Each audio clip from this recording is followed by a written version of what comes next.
Natural fact. और आज की क्लास में हम पढ़ने वाले हैं बहुत इंटरेस्टिंग टॉपिक को, दैट इज लाइट। देखो लाइट क्या है बेटा आपको। अच्छा एक बात बताओ मुझे, अगर लाइट ना हो तो क्या आपको चीजें विजिबल होगी? अगर मैं आपको ले जाके एक डार्क रूम में छोड़ दूं फॉर एग्जांपल, जहां कोई भी सोर्स ऑफ लाइट हो, ना बल्ब जल रही हो, ना ट्यूबलाइट जल रहा हो, ना सनलाइट से कोई रोशनी आ रही हो, तो आपको विजिबिलिटी होगी? ऑब्वियसली नहीं, आप कुछ भी नहीं देख पाओगे। तो लाइट क्या करती है, हमें विजिबिलिटी प्रोवाइड करती है। जो भी ऑब्जेक्ट देखते हैं, इट मीन्स जो हम अपना फेस भी मिरर में देखते हो, किस कारण देख पाते हैं? लाइट के कारण देख पाते हैं ना। और लाइट क्या है, देखो जितना भी ultimate source of energy on earth, ये किसके कारण है? सनलाइट के कारण है। सनलाइट से प्लांट जो है फोटोसिंथेसिस की हेल्प से फूड प्रिपेयर करते हैं, और वो एज अ फूड हम कंज्यूम करके अपनी बॉडी में एनर्जी प्रोड्यूस करते हैं और बहुत सारी एक्टिविटी को करते हैं। लेकिन इसके अलावा लाइट हमें दूसरी चीज क्या देता है? विजिबिलिटी। तो बेसिकली बेटा आपका लाइट क्या है? लाइट इज बेसिकली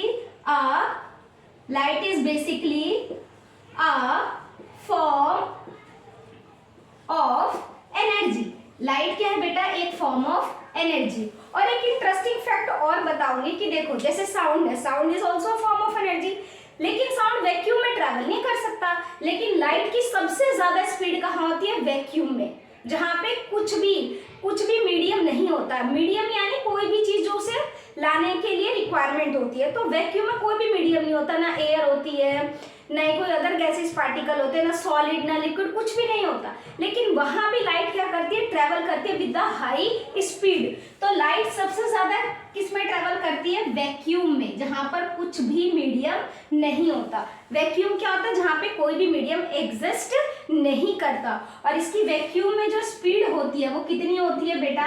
3 × 10⁸ मीटर पर सेकेंड। इतनी स्पीड से वैक्यूम में ट्रैवल करती है। तो आज मैं बेसिकली आपको विजिबिलिटी के बारे में बताऊंगी, लाइट के एक फैक्ट को बताऊंगी। देखो लाइट जो है दो तरीके के फिनोमिनन शो करता है बेसिकली।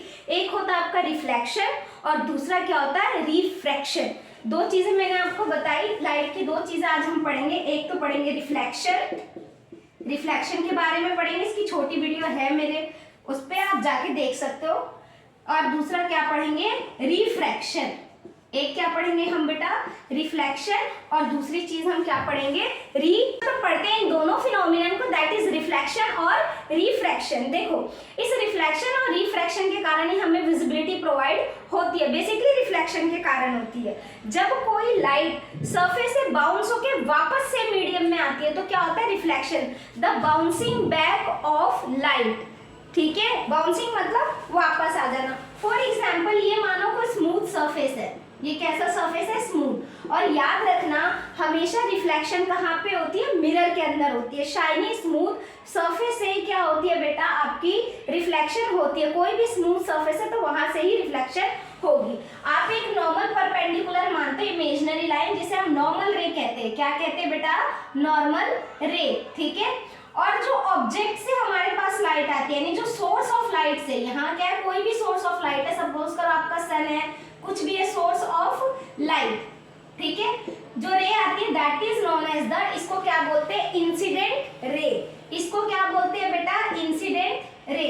ये सेम रे जब यहाँ सरफेस से टकराती है वापस चली जाती है। देखो आने का एरो ऐसे शो करोगे, जाने का ऐसे। इसको बोल देते हैं हम रिफ्लेक्टेड रे। क्या बोल देते हैं बेटा? Reflected ray.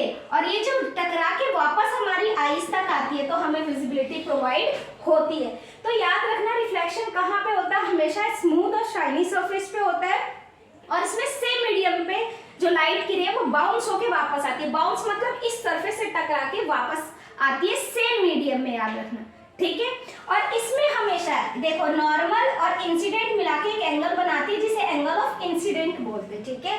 और नॉर्मल और रिफ्लेक्टेड रे मिला के एक एंगल बनाती है जिसे एंगल ऑफ रिफ्लेक्शन बोलते हैं। जब भी रिफ्लेक्शन होगा किसी शाइनी और स्मूथ सरफेस से तो एंगल ऑफ इंसिडेंट हमेशा किसके इक्वल होता है? एंगल ऑफ रिफ्लेक्शन के। यानी ये 30 है तो ये भी कितना होगा? 30 होगा। ये 60 होगा तो ये भी 60 नहीं होगा।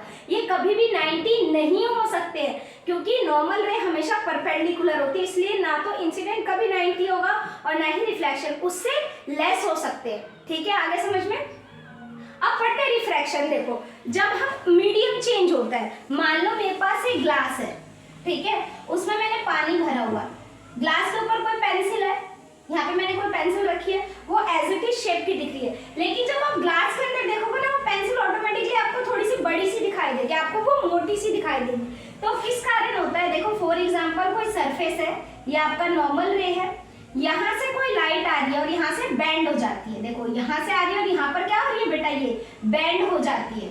यहाँ पर क्या हो रही है बेटा, ये बेंड हो जा रही है। नहीं देखो रिफ्लेक्ट होके वापस नहीं जा रही है, क्या कर रही है, बेंड कर रही है। यहाँ पे मान लो मीडियम कोई और है, यहाँ पे मीडियम क्या है, एयर है, और यहाँ पे मीडियम मान लो क्या है, वाटर है, ठीक है। तो जब लाइट रे एक मीडियम से दूसरे मीडियम ट्रेवल करती है और वो अपना पाथ चेंज कर लेती है, रिफ्लेक्ट नहीं होती सेम मीडियम में, तो क्या होता है, रिफ्रैक्शन।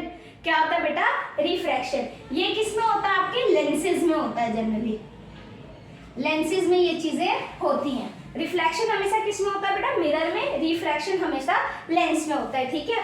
और ये क्या होता है, डिफरेंट मीडियम में होता है, यानी एक मीडियम से लाइट आएगी दूसरे मीडियम में जाएगी, और यहाँ पे क्या होता है, सेम मीडियम में होता है, जिस सोर्स ऑफ लाइट से जिस मीडियम से हमें टकरा के उसी मीडियम में जाना है उसे, ठीक है।